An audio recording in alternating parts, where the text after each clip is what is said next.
Thank you. Welcome, everyone. Um, we'll start with a prayer first. Let's put ourselves in the presence of the Lord.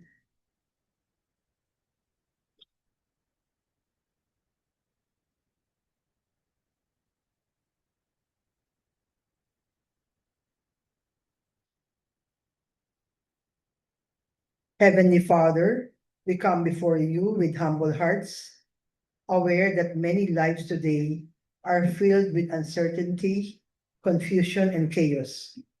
Lord, we thank you for moments like this when we are able to gather, pause, and feel the peace that only you can give. In your presence, our restless hearts find calm. Our troubled minds are made still. Please continue to guide us. May we trust in you alone, even when the path ahead is unclear. Teach us to quiet the distractions that surround us so we may hear your voice more clearly. Strengthen the spirit within us so that we may stand firm in faith. Remind us that true strength comes from you alone. May we walk forward with confidence, anchored in your love and guided by your wisdom as we pray. Our Father who art in heaven, hallowed be thy name. Thy kingdom come, thy will be done on earth as it is in heaven. In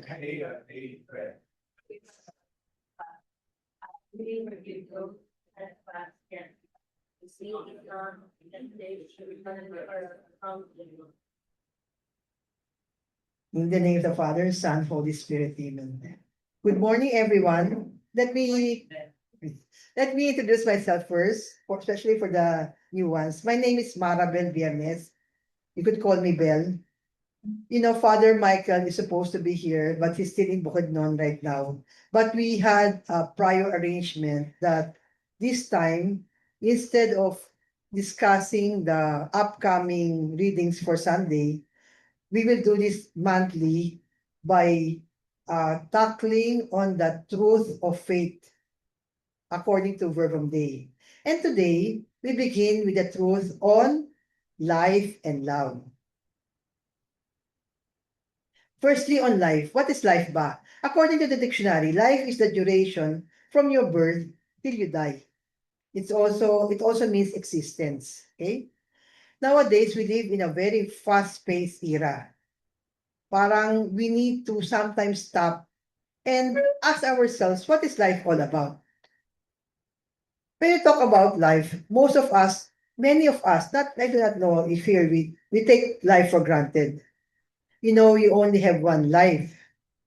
Sometimes it passes so quickly that we are not aware of it.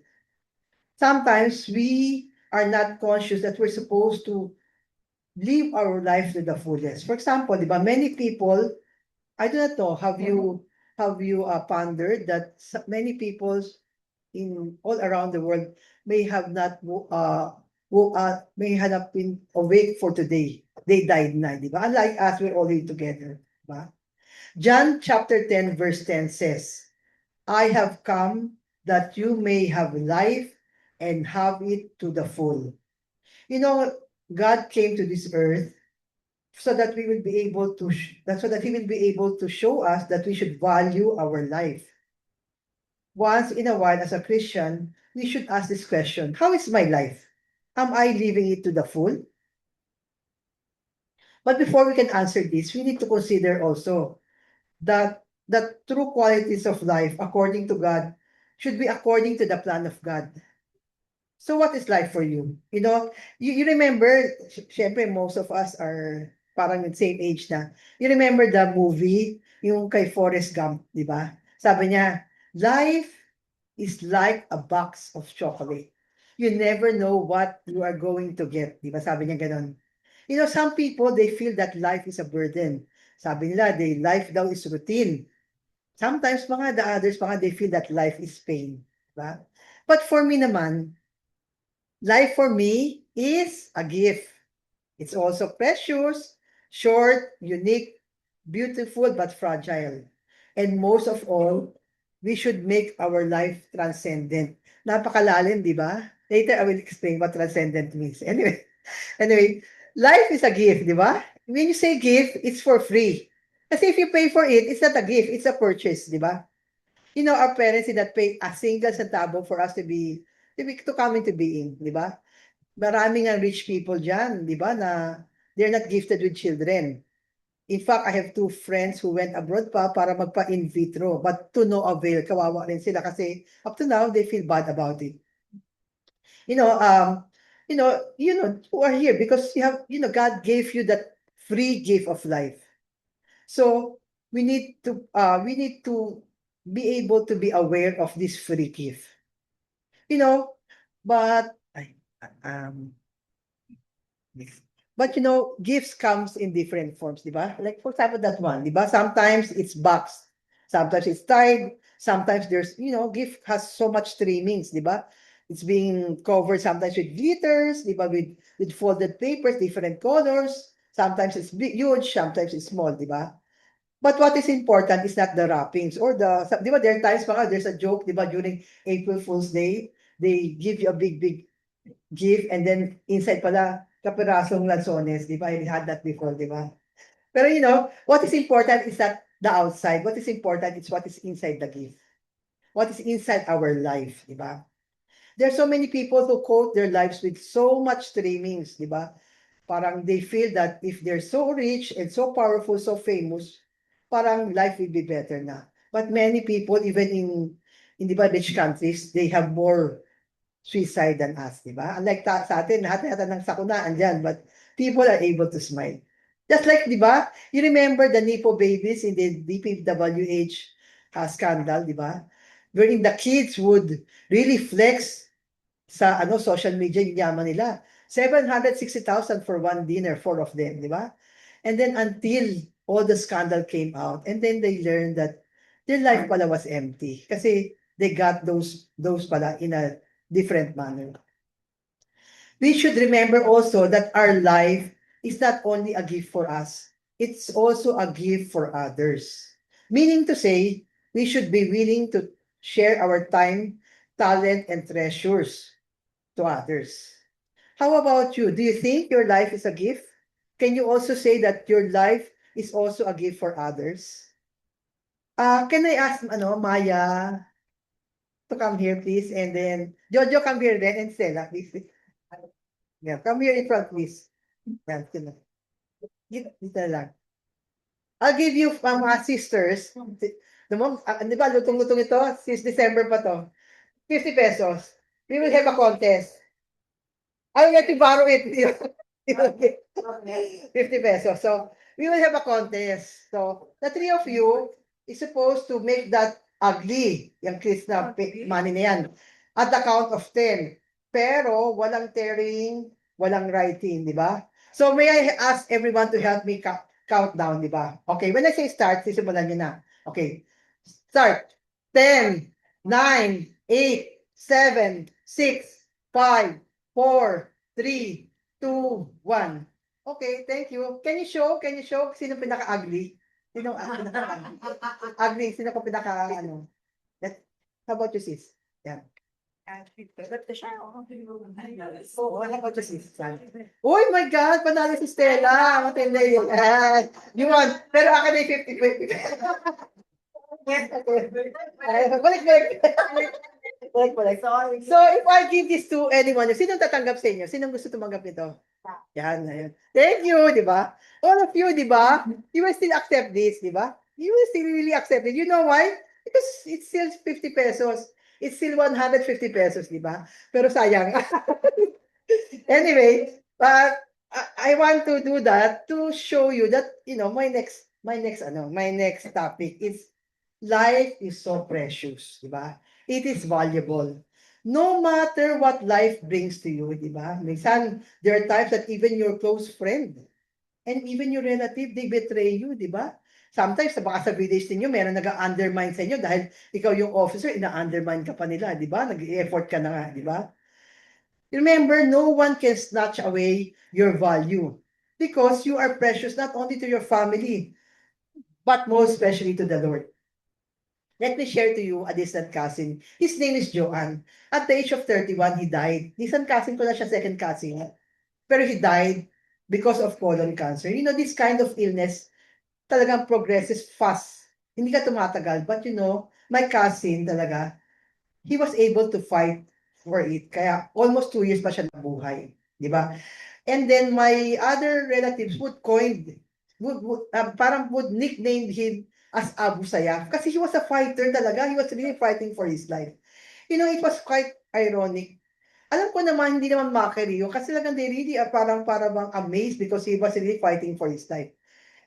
Pero parang it was quite ironic kasi it took some grave illness for him to understand how precious our life is, di ba? He has to cling with his life with all those courage and hope. And sometimes all of us, some of us, we are able to forget that how deep our life is, how preciously deep our life is.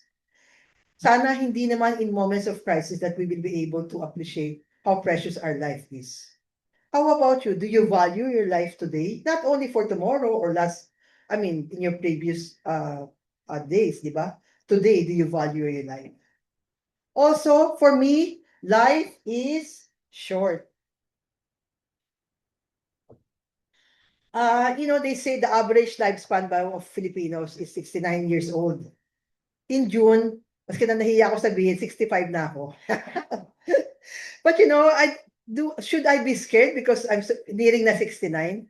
I'm not really scared because I feel talaga life for me is a bonus already.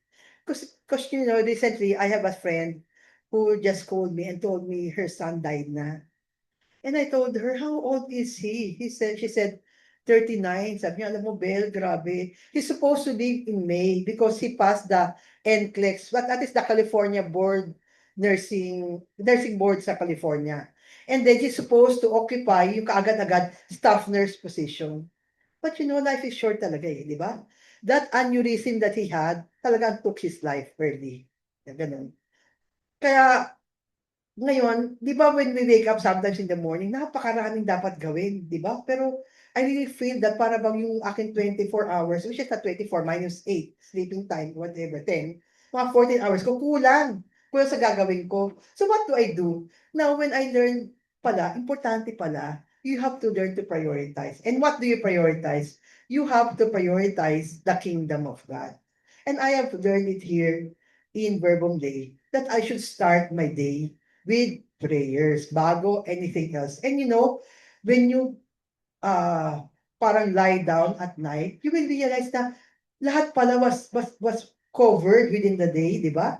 Parang na-set in place yan. Hindi lang ako nakakaramdam niya, marami nakaka-feel niyan. If you start your day with prayer, parang your life is not short. You are able to accomplish many. Especially our new ones, you try it. You try it. Prayers muna and then it's gonna be a great day.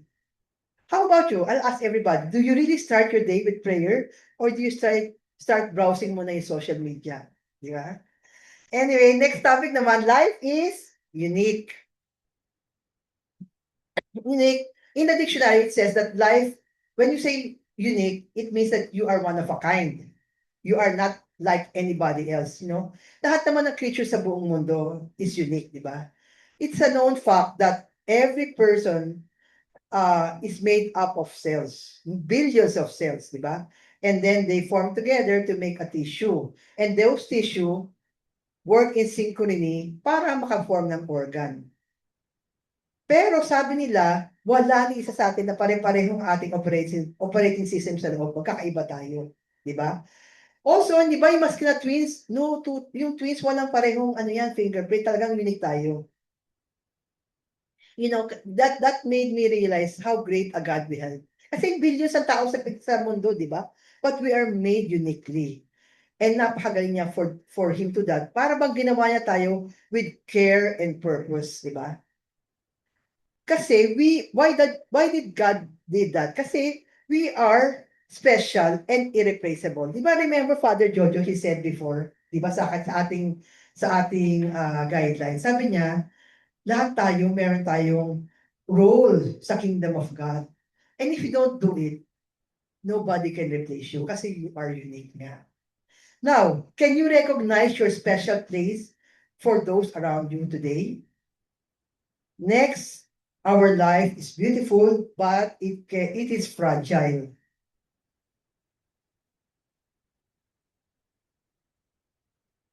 Okay.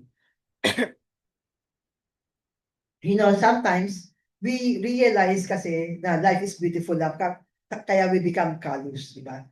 Remember when we had that COVID last 2021, di ba? We learned to realize na yung palang air na free natin binibreathe is so beautiful. Kasi nagwe-wear tayo ng mask that time tsaka ng shield, face shield, di ba? When I was young, I remember I felt I was Supergirl, invincible ako. I would jump from high places, pababa.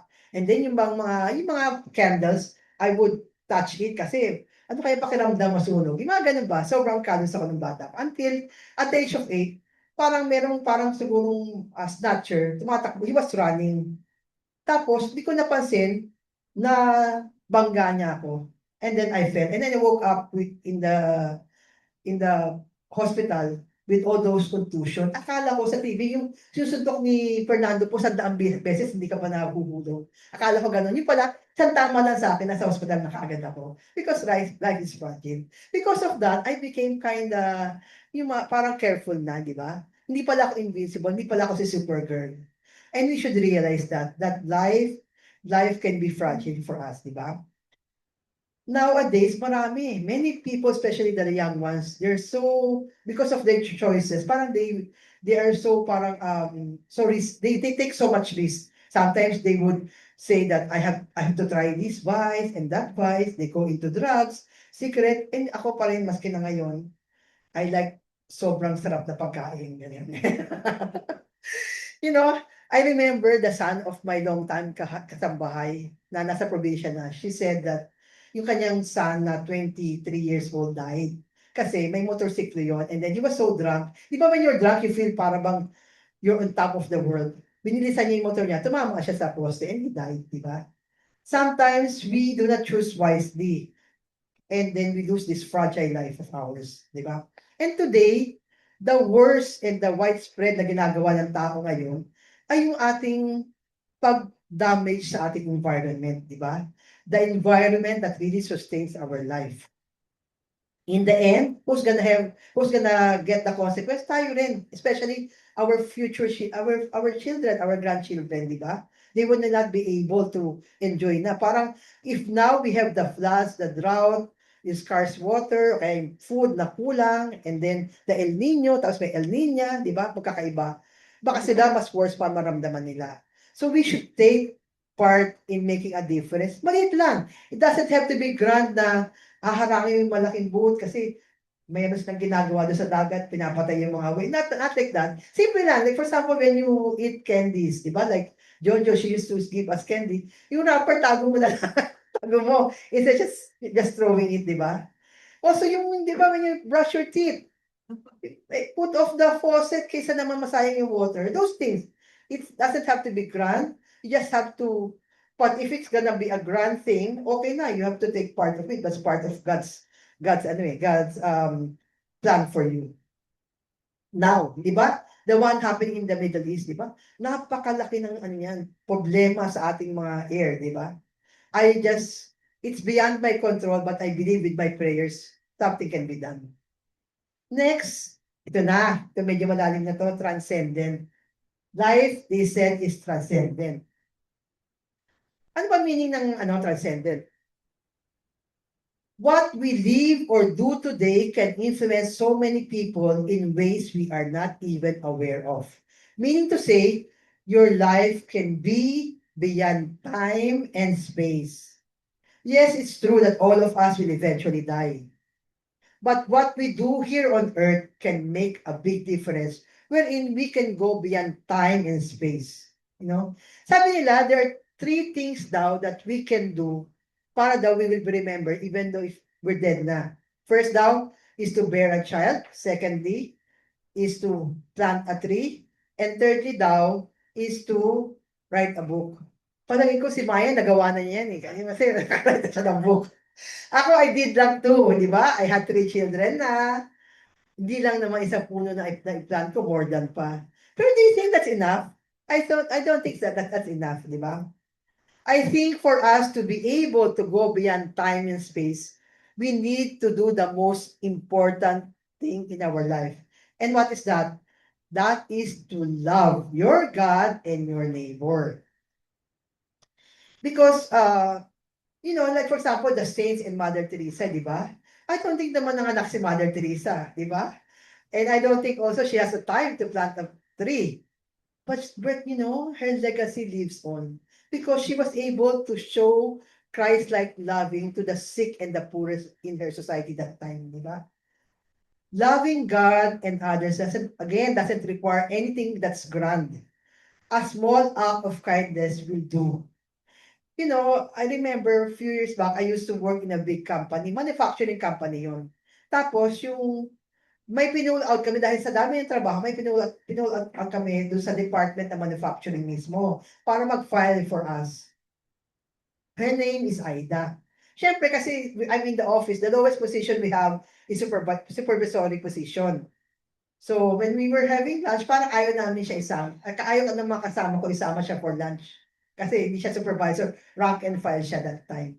And then suddenly, dawned on me, kawawa naman, she's just eating on her own. So I said, come on, join us, join us. So siguro for a few weeks, she was joining us for lunch. Ganun.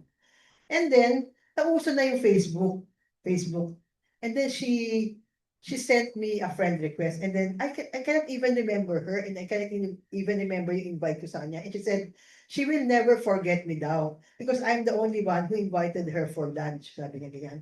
Kung siguro yung time when she sent that friend request to me and I'm dead na, wow, my life is transcendent. She remembered me. Di ba? Di ba? Yung ganun lang, simple lang. Just acts of kindness that will make your life transcendent. Not only for your family, for other people then. Now, talking about love. We need love because it is the key component of our life. Now, what is love? They say that love is eternal. Sister. In First Corinthians chapter 13, verse 8, it says there, love never ends. Throughout history naman, di ba, countless songs have been celebrated to say that love is eternal. It never ends. From the great love stories of ancient times up to now, di ba? Continues to make the world go round, positively and sometimes negatively. Love also has many qualities. Diba? In First Corinthians chapter 13, verse 4 to 7. Chiki, can you read? Can you read? Love is patient, love is kind. Love is not envious or boastful or arrogant or rude. Does not insist in its own way. It is not irritable or resentful.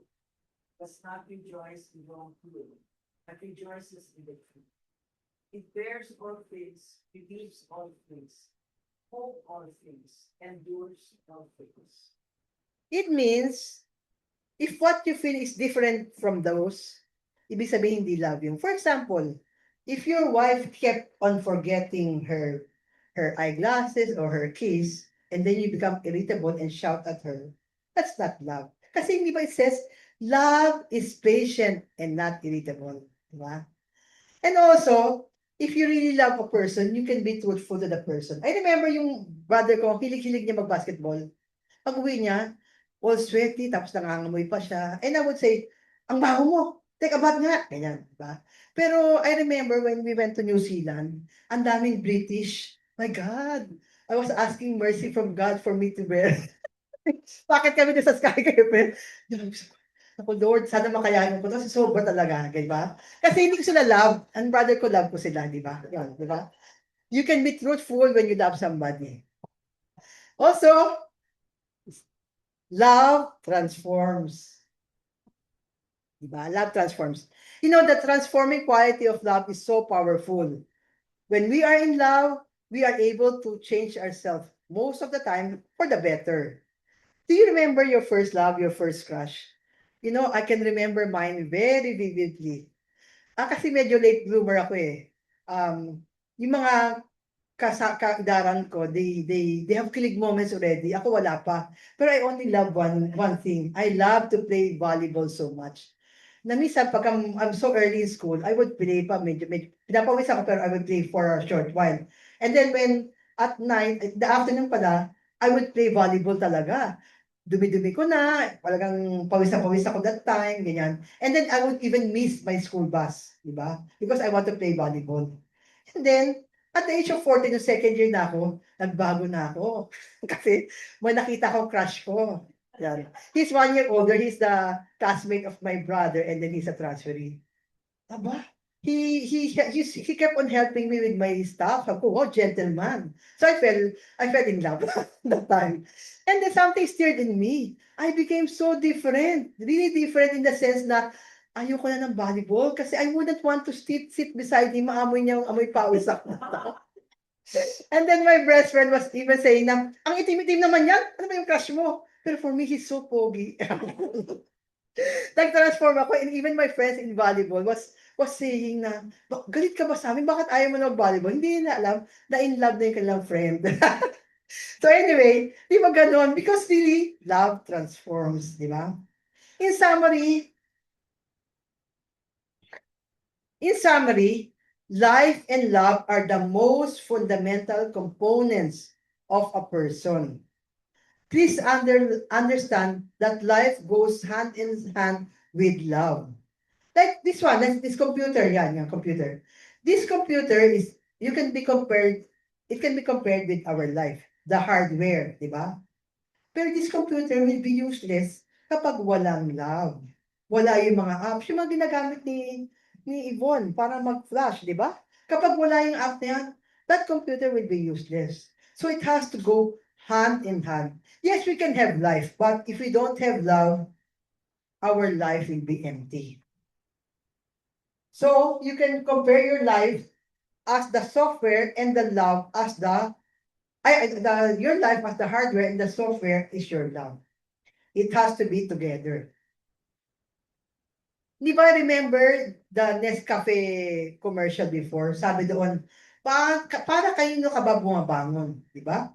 Meaning to say in English, who do you wake up for? I'm sure each one of us has an answer to that.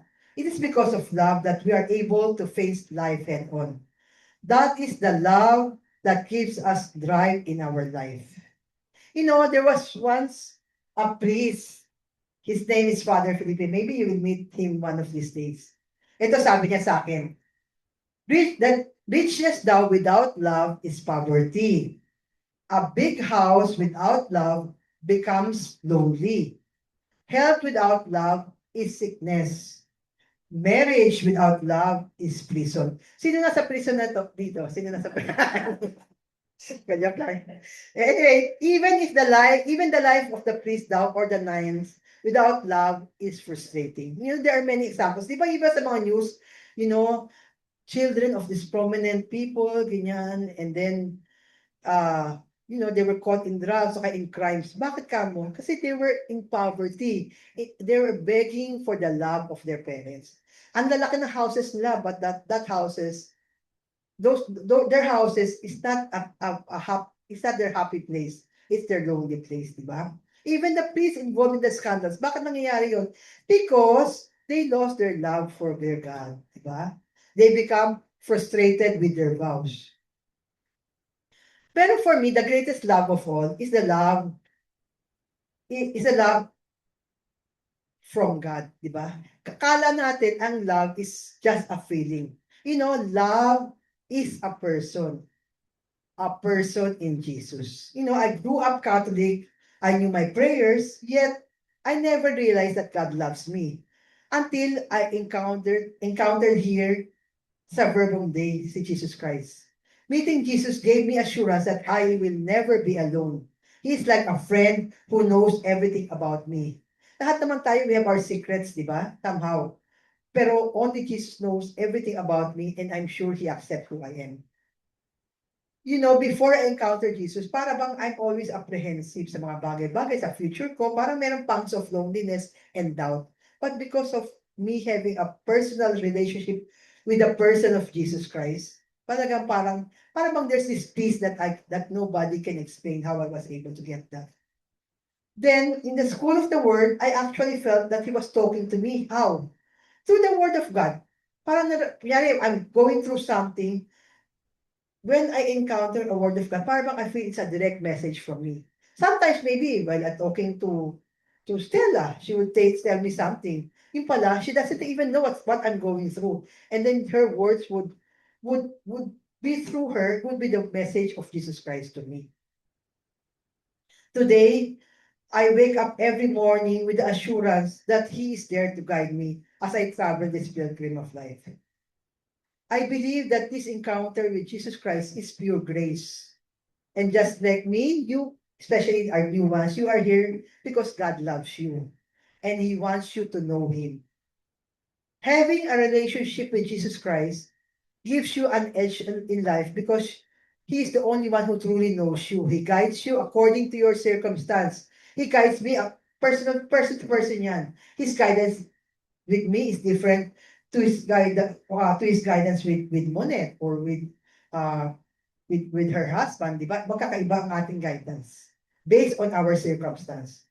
In fact, in Evangelii Gaudium number 3, merong invitation si Pope Francis. Sabi niya, I invite all Christians everywhere at this very moment to to a renewed personal encounter with Jesus Christ, or at least an openness to letting Him encounter them. I ask all of you to do this unfailingly each day. Hindi pwedeng bukas sa ibang araw na. Araw-araw. No one should think that this invitation is not meant for him or her, since no one is excluded from the joy brought by the Lord. So, ibig sabihin, for all of us, an invitation. So, let's try to heed the invitation. I will show you a video that is so nice. It's about a boy who's so sick, but he said he's gonna live. Thank you, Yvonne. Kasi yung cystic fibrosis, yung mucus nila sobrang lapot, making them unable to breathe properly. So, di ba, he's so young, he lived, but he was able to come up with money pa because he loved also people who might also encounter the same experience. Now, I have prepared some questions for prayer. You can use it as guide. Kasi usually, after that talk, you are given mga 30 minutes to pray. Let Jesus Christ guide you. Just focus on yourself, talk to Him, and ask Him anything you want to ask Him. These questions can be your guide, but it's up to you where Jesus will lead you. The first question is, what struck you the most in today's topic on life and love? Life is a gift. It's precious, short, beautiful, fragile, and transcendent. Which of these qualities do you wish to renew in your life? Read 1 Corinthians chapter 13, verse 4 to 7. Which qualities of love do you already embody, and which ones are you called to grow in? Good morning, and thank you everyone for listening.